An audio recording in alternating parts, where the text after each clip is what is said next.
Welcome back to the pregame. Time now for our talk with Coach Butch Pedersen, presented by Main Street Suites, and also going to throw in our EMS Detergent Services Assistant Coach Minute. We're going to tag team this, do them both at the same time here. So, Coach Pedersen, we'll start with you. Week 1, you guys go up to Lisbon.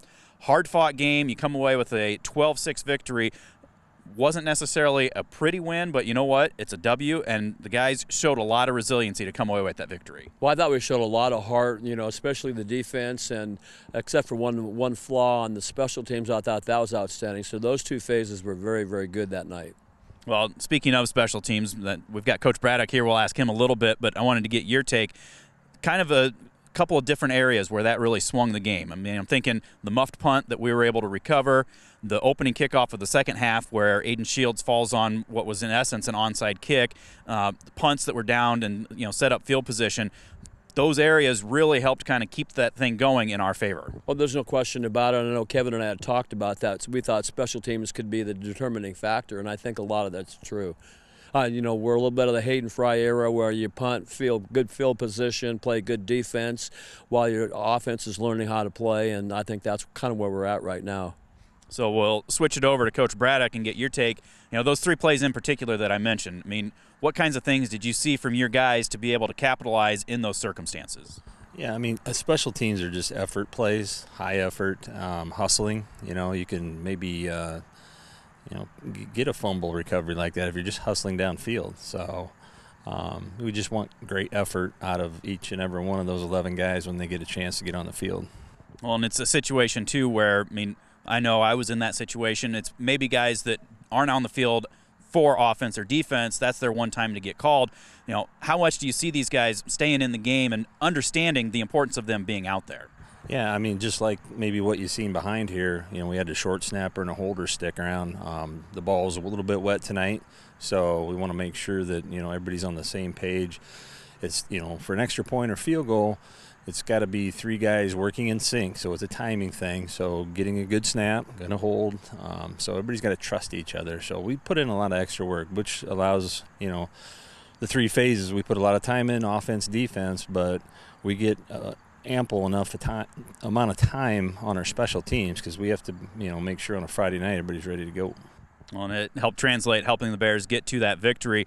Coach Pedersen, situation where, special teams did come up big. Defense played phenomenal as well. That first half, I think the first 3 plays of the game were in the Lisbon side of the field. They punted to us, and then until we had that touchdown drive, everything was basically inside the 40-yard line. Our defense turned them away all day. That's just effort right there. Oh, there's just no question about it. We have a very solid defense. We gave up 99 yards, and 60 of those, I believe, were on a pass play where we had 3 guys, miss tackles. It's that simple, or they don't have 50 yards. And they're a good football team. Lisbon's a very good football team. They're very well coached. And it was an honor to be up there on their inauguration of their field and to be a good ranked football team. And sometimes they say it was a little bit ugly, and it was ugly. But, the bottom line is ugly or not ugly was the final result, and we were 1-0. Well, and that was something you'd mentioned Friday night after the game. Those areas that, maybe set things back, it's correctable stuff. It was little things. Talk about how this team has responded this week, trying to make sure that they are getting better and growing and learning from that. Well, I think, this is the best week of practice that I've seen in a while. And my coaches, this is the best 2 days so far that I've seen the coaches. They've become real assertive, which I wanted them to do. It's been hard in the spring. We had in the fall, we've had some things that didn't go our way, and there's a little bit of drama once in a while that we're trying to get rid of when we are getting rid of it. And I like that a lot, and I'm very impressed with my coaching staff right now. And they're starting to do things the way we need to do them. And I think you'll see the team improve at all times now, and I'm real anxious for Friday night. Well, and on that offensive side, seemed like some of those mental mistakes were kind of handcuffing us a little bit. We'd see some flashes, and then we'd get behind the sticks a little bit. Talk about kind of what you saw and where you see that potential for this offense heading into week 2. Well, I think John's going to give them what they can handle, and hopefully we can build on it and get some additional packages in there. And Carver's going to grow. Everybody was really concerned about Carver. He's going to grow. That was his first game. He's going to play a lot better game this next game. And he's a tremendous athlete. It's just a matter of time he's going to blossom. And when he does, things are going to hit. Well, it's great going to be back at West Branch at the Little Rose Bowl. We said, what is this, the third time in 18 months that we've actually played a home game. So it'll be great to have the home fans there and just be back at the home confines for a night. That's right. And to have guys like Kevin around, I mean, it's an honor for me to stand here with him. He was one of my players and a phenomenal player, one of the best players that's ever played in our school district. And John and all these guys that used to play Bear, that's what the key is here. To have people who know the system, who care about the community, who care about, the players, and we have that. And these guys aren't coaching here just because we picked them off the street. I handpicked them. And I'm really proud of them, very, very proud. It's a good way to segue back over to Coach Braddock. And part of what we do with our Assistant Coach Minute is just kind of ask you and remind folks, what was it that led you to get into coaching? And why is it that you wanted to be on this staff when Coach Pedersen came calling? Yeah, I mean, it was easy. It was an easy answer. For us, a lot of us all we have jobs during the day, families at night. But, I mean, to me, this is like going fishing or having fun. I mean, I'd rather be up here coaching than even golfing. Hey, I enjoy it, but everybody hates practice maybe, but this is fun. It's kind of the one time you get away from work, get away from everything, focus on one thing, football, something you love. And just the community, Butch,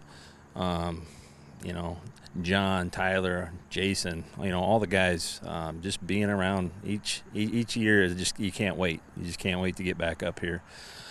Put a product on the field that everybody's proud of, just like all of us went through. So it's a lot of fun. Well, obviously we talked a lot about special teams. Remind everybody else other areas that you like to work with on this team and help them out to be successful. Yeah, I work with the backs on both sides, defensive backs and running backs, receivers a little bit, and I'm busy. Yeah, and I enjoy it. I want it to be that way.